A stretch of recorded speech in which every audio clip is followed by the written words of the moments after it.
What do you do when the inevitable adversity enters your life? A difficult situation, some bad news, you lose the job, the medical report comes in bad, something negative happens, something you didn't anticipate that just craps on your life. And all of a sudden you're like, oh my gosh, what do I do? You know, when that adversity strikes, you got to see it not just as, this terrible moment, but perhaps a called moment. A moment in which you are being asked to rise up, a moment when you are being asked, being challenged, being brought to task, to be able to summon your real strength, to be able to summon more empathy, more love, more caring, more strength, more ambition, more go-to-itiveness. I don't know what it is for you, but when adversity strikes, I always keep a pretty positive head on my shoulders and go, okay, this is hard.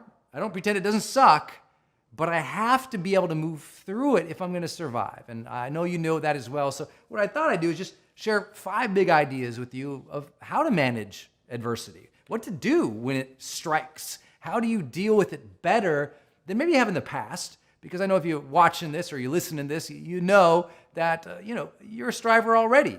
You got some basics, you've got some resilience. It's harder now because there's so many things going on for so many people. It's harder to bounce back. It really is. When everyone's juggling so many obligations, so many ambitions, so many opportunities, man, when you stumble now, sometimes it feels like a real crash and burn. So what do? Number 1, have confidence, my friend. Have confidence. I know that might sound silly or like some, self-help motivational crap, but no, here's the deal. You've got to have confidence that you're going to deal with this, that it's going to go okay, that you'll turn it around, or that you'll confidently deal with it in a way in which at least you're okay with it. Now, let me qualify this. I don't mean confidence meaning like, negative situation, you're like, boom, I've got this, I can handle this, ha ha ha ha. It's not like that. What I mean by confidence is confidence, real, genuine, authentic confidence to me simply means a belief in your ability to figure things out. That's all. When the stuff hits the fan, just go, okay, I didn't want that, but I'll figure it out. That's all I want you to say. I'll figure it out. I'll handle it. Things will be okay. This is difficult. I will survive. I know that sounds so basic, but if you don't frame everything else that comes after that, it's just too hard. It's just too hard. We'll get sucked into negativity. We'll get sucked into dread or into bitterness or into sadness. We just have to immediately go, oh gosh, okay, I'm going to have confidence. I know I can figure this out. Because you know what the reality is? You figured things out in the past that were equally as difficult or harder. Or if you haven't, if this is the biggest adversity you've ever faced in your life, guess what you're going to need to survive, my friend? Belief in your ability to figure things out. That's confidence. That's first stage. That's number 1. Number 2, keep perspective. And this is really important. Your adversity that seems so difficult, 2 things to know. Number 1, you're not the first person to be challenged with that adversity. Out of 7 billion people and thousands of collected years of recorded human history, none of us are going through anything that unique. I know that sounds mean to say, but I've always found that people who really believe that their adversity or difficulty is so different than everyone else that nobody can understand, they become bitter, you don't understand, or they don't ever ask for help because they don't think anyone can understand them. So either they get mad at everybody else, or they push everybody else away, or avoid the very thing that could serve them, which is seeking some assistance, as we'll talk about. So what I'd like you to do is keep perspective. No one is the first person to ever get cancer anymore. No one's the first person to lose a child anymore. No one's the first person to lose a limb anymore. No one's the first person to be in a car accident anymore. Other people have gone through it. So keep perspective. Realize that, there's only 2 stories in humanity's narrative. That's struggle and progress. Lots of people struggled through what you've been through, but a lot of people have also progressed through it. So never feel alone. And realize too, with keeping perspective, remember the times in the past that you did have some adversity. You called on some kind of strength. You summoned something. What made you help you get through it before? What helped you? You know, what helped you break through? What helped you deal with it? Can you remember those times? Think about that. What helped you before? What helped you before? Remember those times. It will help you keep perspective. You're not alone. You've been through some stuff before. Believe in your ability to figure this one out too. Next, big number 3, schedule action. I love this one. Schedule action. What it means is when adversity strikes, so many people just go, oh my gosh, that's horrible. And they sit and they wait and they wait and they wait. Or they lay in bed and they're depressed and depressed and depressed. And they keep hoping for something to change, but there's only 2 things that change your life. Either something new comes in, some new opportunity, new person, new luck, new grace. Something new comes externally in. Or something new comes from within. Some new power, some new strength, some new ambition, some new belief, some new resolve, some new willingness to fight and make it happen. Those are only 2 things that change. Either something new comes in or something new comes from within. And I tell you that because you can't just wait and hope that everything gets better. Because if it's real adversity, it's going to require action. And what I tell people is don't kind of like sometimes act to deal with it. Schedule it. What are you going to do every single day? Even if it's just 3 goals every day to handle that, to deal with that, to cope with that. Just 3 things. Sometimes those 3 things are as simple as take a shower. You know, it's sometimes just getting out of bed, taking a shower to start the day is a win. You know, I remember when I had my brain injury, it was a huge struggle. Just basic stuff. I mean, sending an email sometimes was a win. Making a call, you know, making sure I ate lunch to keep glucose coming to my brain. Like simple things were wins, but I had to schedule things because left to my own devices, I wouldn't do anything. I'd be like on the 7th season of some show or something, you know. You got to schedule action each day, especially when it's difficult. Next idea, I kind of preface this one, but it's important to tactically do this. Ask for help. And I don't mean ask for help when you are at rock bottom, all the stuff is gone, now you're bankrupt, now you're broke, now awful things are happening. Most people ask for help way late. Soon as adversity strikes, ask for help. The second help, if it seems in any way overwhelming, ask for help. Say, ask your spouse or your partner, hey honey, here's what's going on. I don't know exactly how I'm going to deal with it. You got any ideas? Or if it's a big thing, go to your business partner, go to your team, go to somebody at work and say, hey, here's a situation. Let's brainstorm some ideas of how to deal with this. That's asking for help too. If it's very, very traumatic, ask for help from a professional person in the medical or therapeutic fields, psychological fields.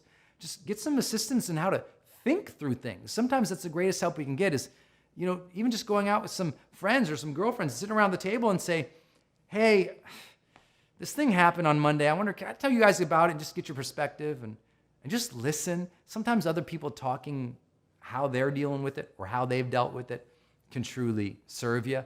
Remember, you're not alone. You've been through stuff before. So have other people. And believe in your ability to figure things out. Things will start to go okay.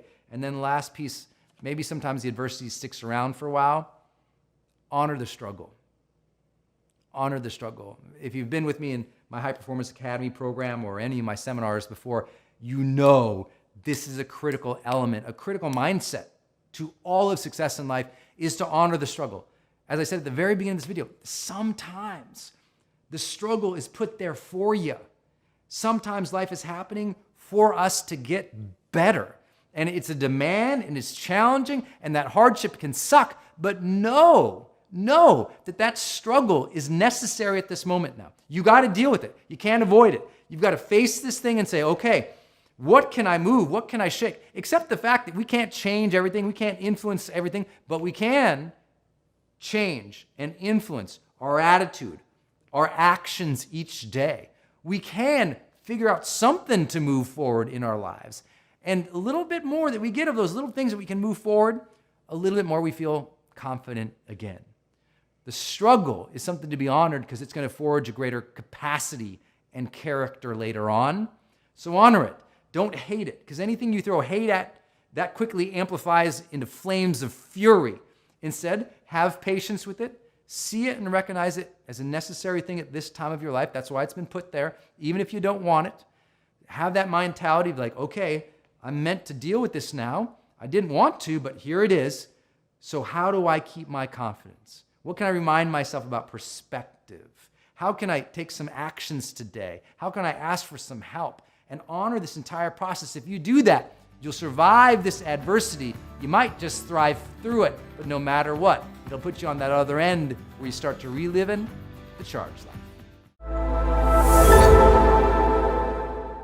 This is that time of year people are thinking about their relationships, and one of the most common questions we get asked is, Brendon, how do we set more boundaries in our relationships? You know, someone takes advantage of our time, our energy, our effort, our money, whatever it is, and we get upset about that. So how can we prevent that? Now, I'm going to speak today specifically about setting healthy boundaries in healthy relationships, right? So your lover, your partner, your spouse, that person you're kissing on, how do you set some good relationship boundaries there? Okay, let's get into it. 4 big ideas. Number 1, most important, say it early.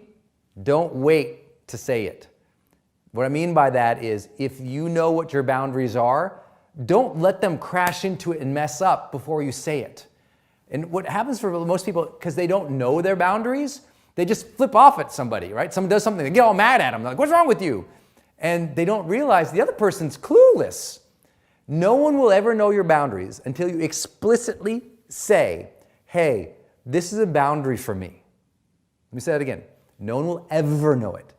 Here's what happens, especially when people are new or young in a relationship, they try to set little hints. You know, someone does, their man does something, they're like, oh, honey, I wish you wouldn't do that. And they're like, that's all they say. That is not enough. Okay, men, by the way, are thick in the head. They need explicit, direct communication. If you set little hints or little traps, they're not going to figure it out, ever. Not 5 years in the marriage, not 10 years. Boundaries need explicit communication. You need to say, hey, you know what? This is a real boundary for me. I'm not able to do that. I don't like that. This thing is really important to me. If you don't explicitly say it, they will never understand it or try to respect it. So if you got someone who's disrespecting you or not understanding you, is it because you haven't been explicit with them yet? At least start there. Trust me, start there. So maybe sit down and go, okay, think about the person you're in love with right now and say, okay, what are my real boundaries? What don't I want to talk about? What don't I like that they do? What do I not want to compromise again on? Where do I not want to feel like I'm too vulnerable? Or where do I want to open up? Like, you need to know your boundaries. And if you don't ever expect them to, and never get mad at them when they bounce into it. The most important thing, this is number 2, never get upset when someone bounces into your boundary. Ever. When someone bounces into it, either A, they don't know it, or B, they're just kind of going through the motions in their own life. Look, they're not thinking about your boundaries. This is really important. No one is thinking about your boundaries. And so when they bounce into it, don't get mad. It's a useless emotion to get angry when somebody does that, because remember, like, would you get mad at an oblivious child? Well, most adults are obliviously going through their day automatically. And when you're going through your life automatically without full adult vibrancy and presence, you're going to do some dumb stuff. So don't get mad. Just once it happens, again, turn back to explicit. Hey, I'd really like this. Could you pay attention to that? I would also say one reason you should never get mad is, do you know theirs? What are their boundaries? Do you know their boundaries that make them too vulnerable? Like if you go there, do you know their boundaries of what makes them upset? Have you asked the questions to try and figure out what they want, what they desire, what they need? Or are you just thinking about your own space? Now I know, and I'm not trying to judge you because I don't know your story. I'm talking about, this happens for a lot of people. They make the mistake of wanting so much for people to respect them without understanding others or giving others respect. Because it's very easy to get selfish in relationships, especially if you've been hurt. I understand that. But sometimes when we've been hurt, we want to set up a boundary to make everybody follow in line fall in line with us without understanding them, and that's trouble. And that's why I want to lead to this next point, which is really important. Set boundaries that help your relationship, not just you. I mean, you have to think of the boundary is no longer you, and the boundary is no longer them. The boundary is the two of you together. So it's a different boundary. You need to open up your boundaries to the relationship. That means you need to change your personal preferences and pet peeves and everything else and open it to realize they got theirs too.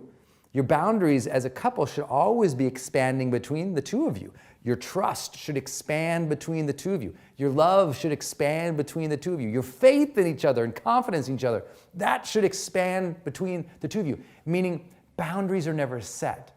In a relationship, you should be pushing them. Be more vulnerable on your 5th date than you were on your 1st date, than you were on your 1st year versus your 6th year. Like, continue to grow and open up that boundary. It's so important. But realize, if all the boundaries you have are to protect yourself, you're not setting boundaries for the relationship. You're just being a single person in a silo in a relationship. Real relationships have boundaries for themselves. What do I mean by that? You protect your time with your spouse, your lover, your partner, as much as you try to protect your time against them or against others. You protect the respect that the two of you have. When people try to poke holes at your lover and they criticize them, you don't allow that. You don't speak ill of the person that you're in love with. You know, if you're in love with them, that relationship is healthy. Look, if they're abusive or they're doing something bad, tell lots of people and get the heck out of that, get out of that situation. But if you are in love and this is a good relationship, listen. It's important that you respect the relationship boundaries, that you don't speak ill or bad of the other person, that you don't take pot shots at them, that you respect the two of you together as important as your preferences, as important as their preferences, as important as your career, as important as their career, that the relationship itself deserves protection and your boundary around it, to love on it and to protect it. Your job is to protect the relationship more than protecting your ego. Does that make sense? So expand your own definition of boundaries, and that will lead you in this last piece, which you actually really like, which is how can you now let go of all these boundaries you've set up? Like, there's a freedom in relationship after a period of time where the boundaries have been knocked down more, where you're allowing people in more. I tell people all the time, I say, you really want to set boundaries in life? Be more loving. It'll push the boundaries away, right? You want to set more boundaries in life? Be more loving, because the bigger those boundaries get, the more they become useless. Like, why are you trying to protect yourself so much? Think about that. After a period of time in a relationship, why try to protect yourself so much? Open up again.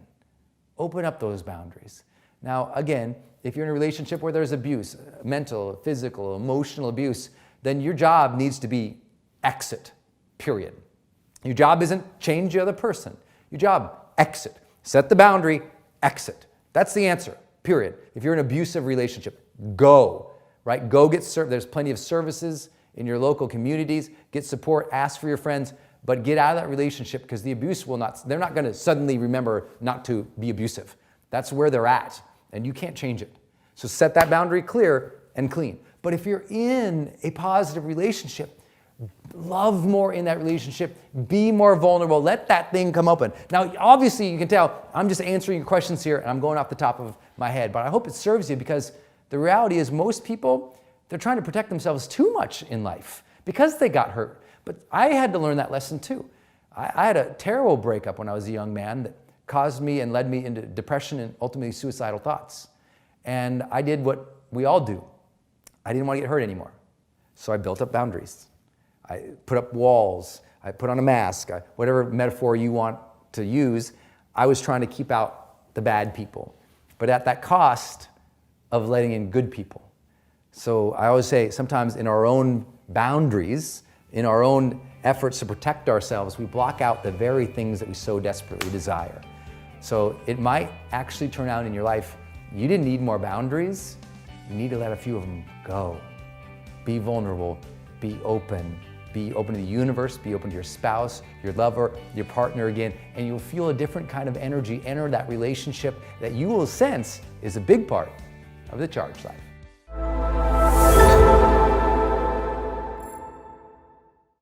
You've probably seen me online talking about motivation and specifically how to spark it, right? You gotta have that ambition, that dream, that desire, and you have to have that expectancy, that confidence that you can make it happen.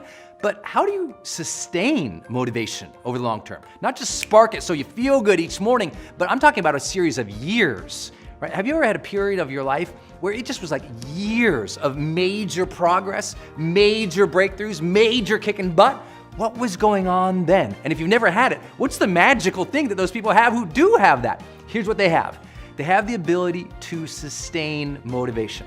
Now, I've been blessed to spend 20 years studying the science of motivation and high performance. And in that process, I've gotten to work with some of the most well-known celebrities, influencers, politicians, people who are moving the needle of the world forward. And in that process, I've also been able to serve over 1 million online students on this topic. So I know for sure how to help you in this area. To sustain motivation, you have to do 2 things you probably already know. First, you have to focus. Now, before you turn off the video or go to the next one, listen to this. A lot of people have that initial desire, but they don't look at their goals every single day. They don't revisit every single, let's say, Sunday and say, how did I do this week? How did I do in my health, in my relationships, in my career? How did I do with my finances? How did I do with any other goals that I set up? You have to have that daily discipline to look and focus on what you're doing, and that weekly review. You also have to have the ability to avoid distractions. One of the reasons people love my book, The Motivation Manifesto, is this teaches you how to set boundaries, how to say no, how to push away distraction to own your life again. But here's the deal. When you're focusing on something and you're really dialing in, it also brings your full presence into something, so you perform at higher levels. The second thing you need, outside of focus, is sustain motivation, is everyday effort. It's the reason you have to set up habits. It's the reason you have to have a daily routine, a morning routine. It's the reason you have to make sure you have a checklist of to-dos each day. I know that sounds so basic, but here's the funny thing. A lot of people think they'll have motivation one day, then they'll put the effort out. It's like motivation first, they think, then effort comes. The motivation inspires the effort, right? It's actually the opposite in the science of motivation. It's with daily effort that motivation comes. I like to tell people this, with momentum comes more motivation. Don't wait for the motivation to go out and take action. Actually, take action first, because just a little bit of progress, a few quick wins, drops dopamine into the brain. We start feeling good and rewarded for our behavior, and suddenly we find ourselves more motivation. So here's the thing. Set 3 goals each day. Knock off each of those 3 goals. If you just did that each and every single day, you'd start feeling more personal power, and you'd start getting ahead. We're gonna talk about your confidence. And I'm really excited to break down a framework for you. And I hope in doing this, help you realize where some of those dark days come from, where you lose faith in yourself. Where those dark days come from when you know you have a lot to do, but you just don't feel like you can figure it out. Where that, when you get to go out in the world again, or when you're on a Zoom and you got to show yourself to the world and you feel awkward or weird or insecure, that you tap back into that authentic strength, that truth of who you are. And that as you go through your life, you feel confident that no matter what life is going to throw at you, you're going to learn, you're going to figure it out, you're going to develop your capabilities. And many of you are going through really hard times right now. Sometimes it's just hard to even be positive. You can be so consumed and so overwhelmed by the negativity of other things out there. You just go, oh my gosh, this is just hard to feel good, let alone confident. I'm going to break down a framework that I hope some of you are familiar with, but today we're going to talk about it with a different lens of how to overcome insecurities and what specific daily and monthly habits you might set up for yourself to feel more strong.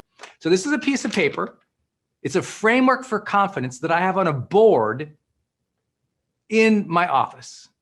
See, we need reminders. We are visual humans. We need to look at something to remind ourselves of something. And so you see, I have this I'll share this with you in a minute, but I want to get the practice in your mind. The practice in your mind is you should have instructions to yourself on a wall somewhere. So you're like, if you walked into my office and say, Brendon, why do you have a framework for confidence on your wall over there? And I go, well, because sometimes I don't feel confident. And what do we do when we don't feel something? Well, when we don't feel something that we want to feel, we tend to feel not good because we're like, I don't feel this, so I feel bad about myself. Or we tend to distract ourselves. I don't like this feeling, so I don't know what to do, so let me just scroll through the internet. So to me, what I've done is I've got a board over here, and there's my framework for happiness. Do you have a framework for happiness on your wall yet? So that when you don't feel happy, you go, I don't feel happy. What's going on with me? And you can just go look at it and go, I've got my checklist for happiness right there. I forgot point number 3. No wonder I'm not happy. What I'm trying to suggest to you is maybe you give yourself a checklist, a framework, a set of instructions for the feelings that you really want to experience in life. And when you're not feeling it, instead of retreating into the comforts of distraction, you go back to your instructions. You know what makes you feel good. And it's time to write that down and look at it more consistently. Here we go. This is my confidence checklist. This is my framework for confidence. I'm going to break down each of these areas. And even if you've seen this maybe before with me, what I'd love to do is break down where these grow into trouble, where these are developed and strengthened, where these can be applied in your life financially, in your life, in your marriage, or your relationship with your partner, with the kids. So I'm going to break down each of those things, each of those areas. I'll use a card here for you. We're going to start with that very first card here, clarity. Human beings are a goal-directed species. If we don't have clarity on what we want, if we don't have clarity on who we are, if we don't have clarity on what our intentions are in social relationships, it's unnerving to us. Well, if you ever felt lost in life, you know that feeling. It's coming from a lack, often of clarity. We'll talk about this. You just don't know who you are, what you're about, what you want anymore. And it's unsettling when you lack clarity. It's really unsettling. You're like, I don't know what I'm about anymore. And this is where midlife crises come in. Clarity is something it's like knowledge or a goal or an aim, but it's loosely held. What I mean by that is like, okay, that's important to me, but I can be flexible and adaptive as well. It's not this idea that you have total 100% complete certainty and you're total certain all the time. It's like that is a adolescent dream. No, there is no absolute certainty in anything in life, right? And so we have to go, okay, I can have clear direction, or I can be strongly committed to this thing, but lots of people who are absolutely certain about something shifts months later. So here's my question for you. On a scale of 1 to 10, in the last 60 days, how clear have you been about what you wanted in life? Did you start the day with some clarity about how you wanted to live that day, show up that day, treat other people that day, serve that day? So let's think about where sometimes you feel insecure. You're going to go to that party or that networking function. You feel insecure about yourself. Why? Because in your mind, the insecurity in that moment, in that situation of the networking situation or the party is coming from, I don't know who I am in here. I don't know these people and who I'm supposed to be with them. I don't know where to go or where to stand or who to talk to. And so it's unnerving. The insecurity is, I don't know what to do in this situation. Now that type of confidence or lack thereof is something that psychologists call self-efficacy. Self-efficacy is about, I don't know what to do in this situation. That's where the insecurity comes from. Positive self-efficacy means I believe that I know what to do in this situation. I can handle this. Even if I don't know how yet, I believe I can handle this. I have the competence to take this on, as an example. That's positive. But a lot of things in life you don't know how to deal with. You don't have self-efficacy because you don't know how to handle it yet. This is a new party. You don't know anybody in it. It's a new networking event. You've never met any of these people. How do you get more confidence in that? Well, one simple thing you can do is start with clarity. Like, okay, I'm going to go talk to people. What's something I'd love to share about myself with every new person I meet? Oh, okay. Lock that in. Okay, got it. What's one question I could ask every new person I meet? Okay, let me lock that in. Okay, just those two things have been found to dramatically increase people's sense of confidence in social situations. I know what I'm going to share about myself. I have clarity on it. I know what I'm going to ask them. I have clarity on it. Just those two simple things. The problem with clarity is it's a double-edged sword. A lot of people, their clarity is, I'm awful. I'm worthless. I'm no good. And they've stacked up all these experiences to strengthen that belief. And their clarity is, well, I'm a jerk. I don't deserve success. I won't have success. They've got clarity, but they got the wrong kind of clarity. See, confidence requires positive clarity, not negative self-defeating clarity. So clarity is a double-edged sword. If you believe the wrong thing about yourself, that's going to hurt you too. So what's the opposite of that? Well, I'm going to start viewing myself positively. How can we do that? Well, you know what? Maybe each day for the next 10 days, I'm going to write down a strength that I have. Write down 10 positive things about yourself every day for the next 10 days. Watch what happens for you. You start shifting your perception of yourself. Here, my little framework, we're going to go from clarity now to congruence. Congruence is living in alignment with what you know is the best of you. Living in alignment with the best of who you are. Living in alignment with your values. When you are not congruent, your brain logs that. And what it says in that log entry, not living your word, not living your truth, not doing what you said you would do. And too many of those negative withdrawals sucks away your confidence. But here's what you need. To be congruent, what do you need? Clarity. You say, okay, these are my values. These are my beliefs. This is what I think is important as a human being, as a parent, as a caregiver, as a leader. Congruence measures whether or not you're doing what you said you're going to do. And that's important. So here's the simplest fix. If you've been pulling too many withdrawals out of that bank account, it's time to put some back in. And so today might be the day you go, where have I been incongruent? Where do I say something and I don't do it? Where are you out of congruence? And can you do the simple acts? Sometimes when you're out of congruence, first you just apologize to yourself. You say, you know what? Gosh, Brendon, I haven't been honest with myself. Let's make a change. I think the fastest path back into congruence is an apology. An apology to yourself, an apology to other persons. It takes a lot of guts to say you are wrong. It takes a lot of guts to acknowledge you could do better. This one's fundamental. You get to decide today what to be congruent with. You get to decide who you are, and you get to decide to show up and live into that. Third big idea, competence. Right? Competence, it's a collection of knowledge, skill, talents, and abilities. The good news is you can increase this. So here's what I want you to do. Every day, I want you to have clarity on what skills you are working on in your life. That's how we're going to get competence. Competence for too many people comes 2 years too late. Why? Because they wait too long to start developing a skill. Every day, I'm very clear about what I'm trying to improve.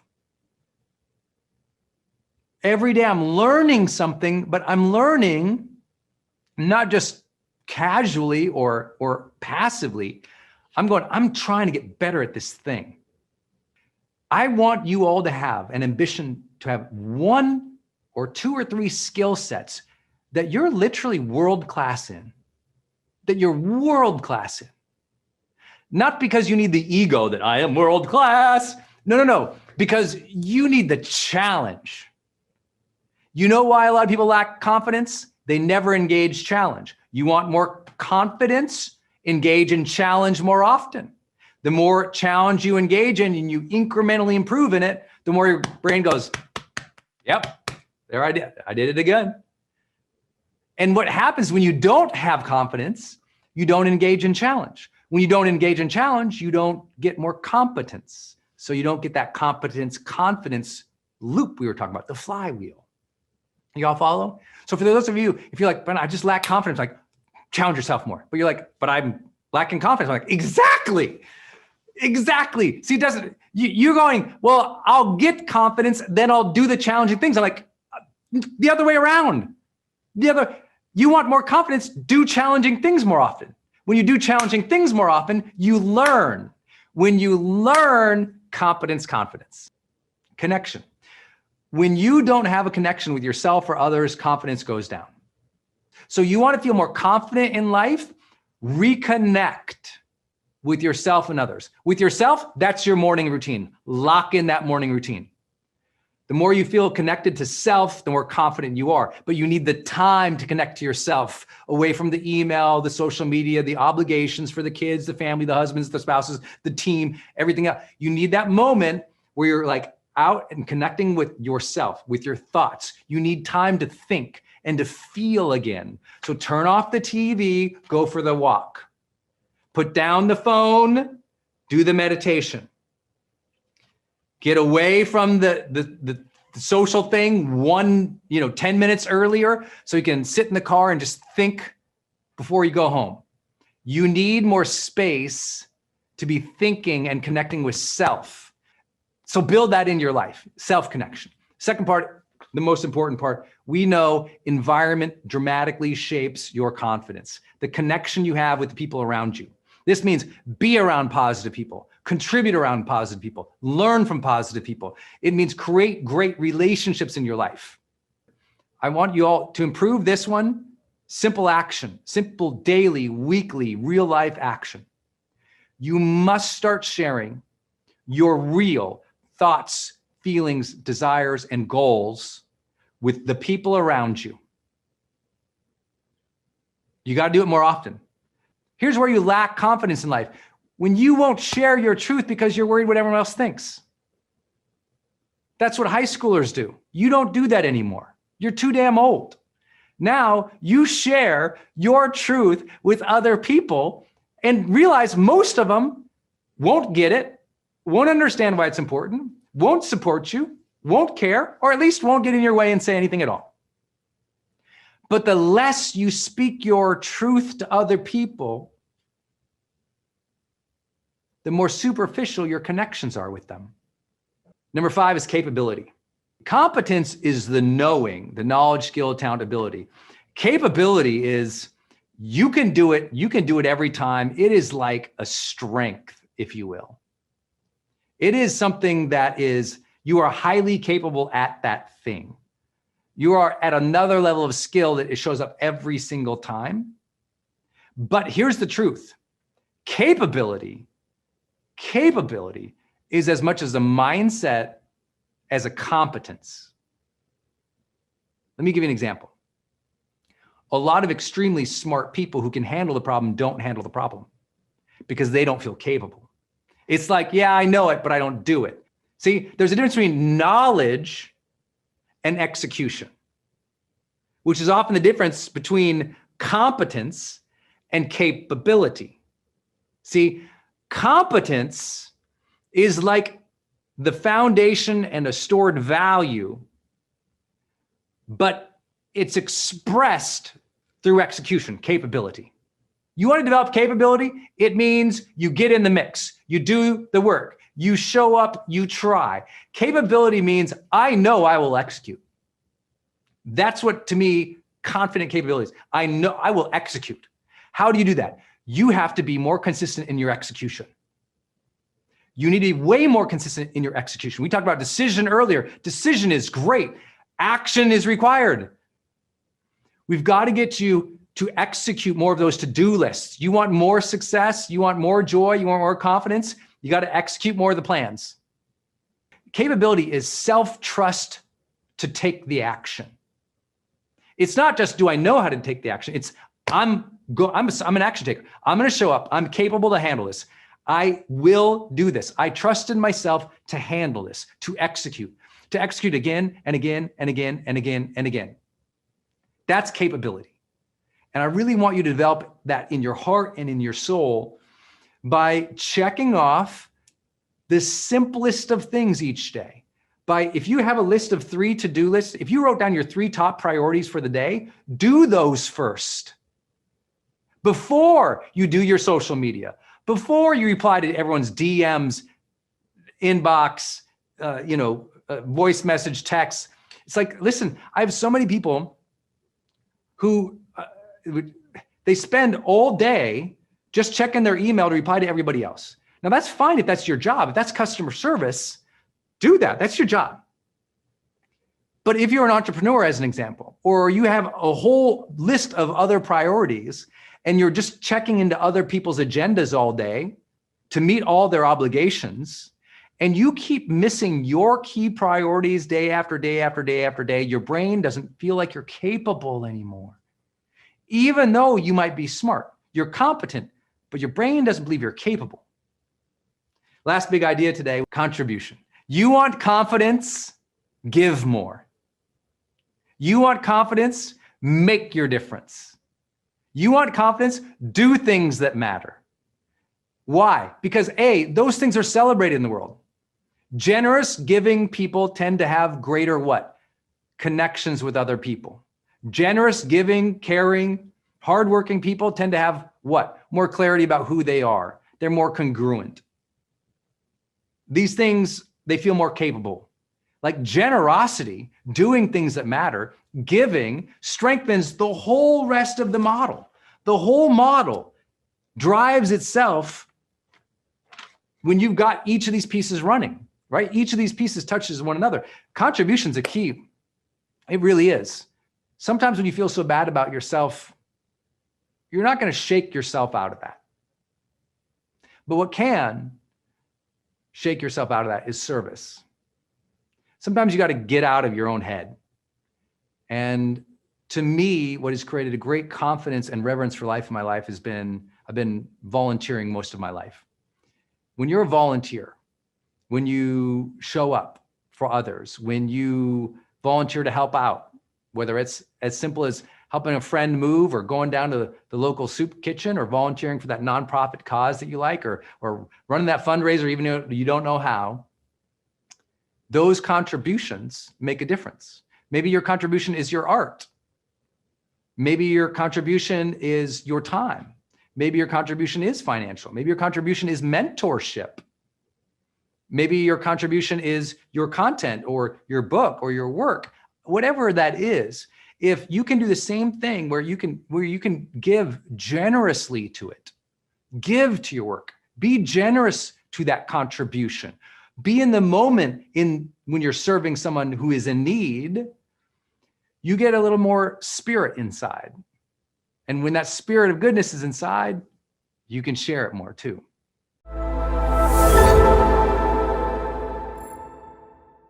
You know when most people evaluate themselves? When they have a performance review coming up at work, when they've really screwed something up and they're guilty and they're thinking of all the other stupid things they've done that hurt them, when they hit a birthday, when they hit New Year's, when someone holds up a mirror in front of them and says, hey, you're being a jerk, and they have to really reevaluate. Most people are not proactively assessing their performance. And so when it comes time to do that, they're disappointed. And so if this is not a basic habit for you, I need you to start scoring yourself at the end of the day. Now, people really don't like this one, and I'm just going to be upfront about that. You probably won't want to do this, and a lot of people don't.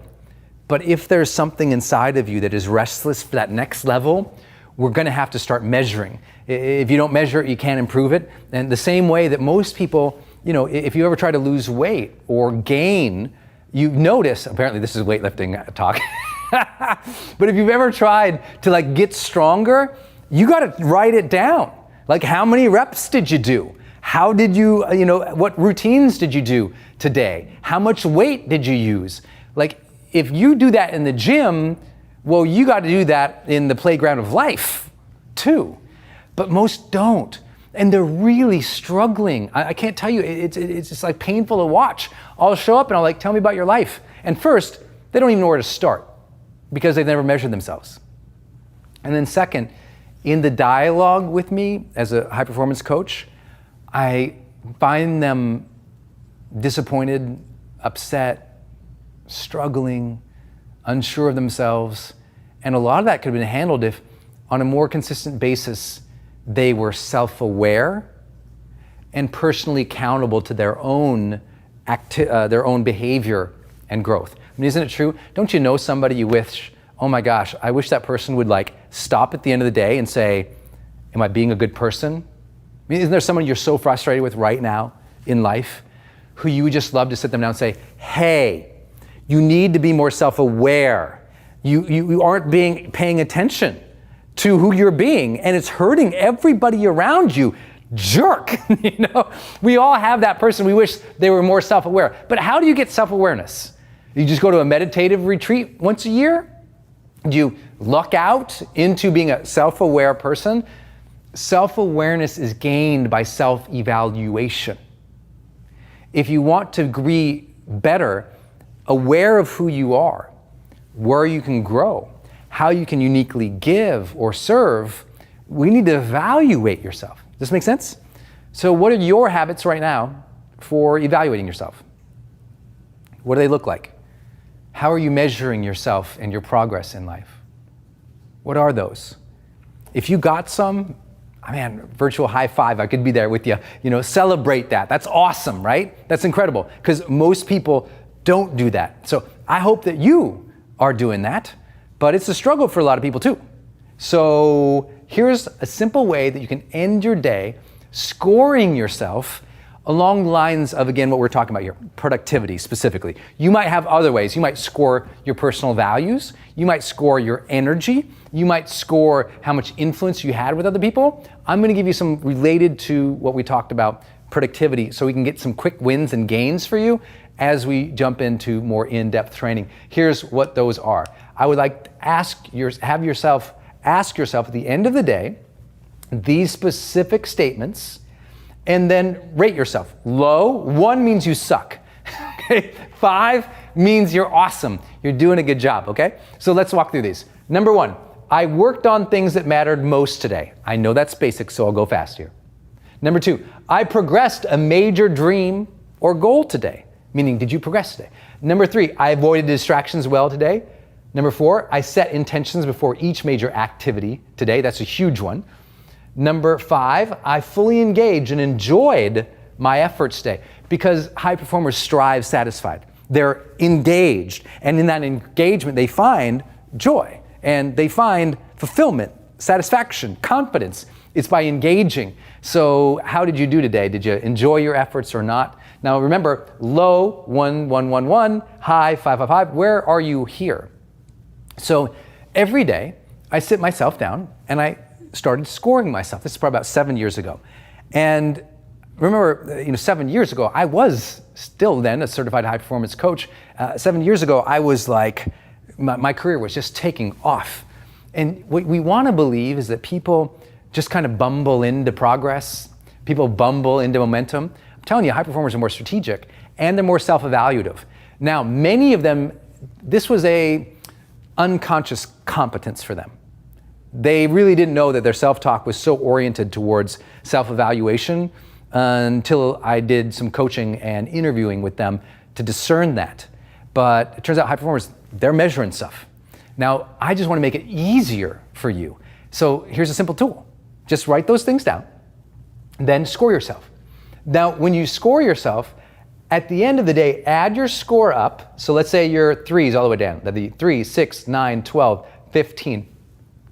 Montana kid doing math.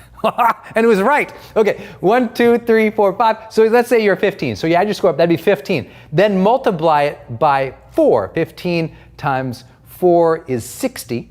That will give you a score of 100%.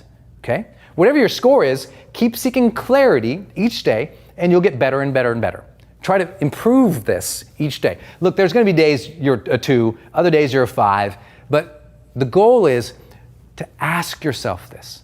Like, I want you to do something, and if this sounds too basic, here's what I want you to do, and add to your routine that maybe you already have. Maybe you end your day with journaling. Congratulations, not enough, okay? Instead, what I want you to do is create your own scoring mechanism for the end of the day, whether it's taking a page out of my playbook here, or you're scoring yourself, right? If I ask you, how'd you do today? And you go, good, that's one level of self-evaluation. But if I say, how did you do today? And I give you a specific context. How did you do today in keeping to your own agenda? That you might say, good, or pretty well. But if I say, how did you do today in keeping to your own agenda on a scale of 1 to 10? 1, you sucked and got pulled into everybody else's agenda. You got totally distracted. You didn't get anything done you wanted to. 10, you were superbly excellent today. You stayed on point. It's different quality, isn't it? When you got to rate yourself and you're like, I was a 6. And then my next question to you goes, well, why were you a 6 versus say a 10? Then you can go, oh, well, because I made these decisions, or I allowed that, or this person did this. Okay, great, okay. Well, what would it take to go from a 6 to a 10? Well, I would have had to have done this, or next time I would do this, right? As soon as you score yourself, you have an anchor or a benchmark from which to move yourself and a different level of self-evaluation. So what could you, I know I'm talking along about this, there's one reason. I'm trying to get you in your own unconscious mind right now to be generating a lot of ways you could score yourself. Because for me, there's 50 different things I score myself on at the end of the day. 50. Now, here's the thing. I don't let my low numbers bum me out. Because the truth is, you know what?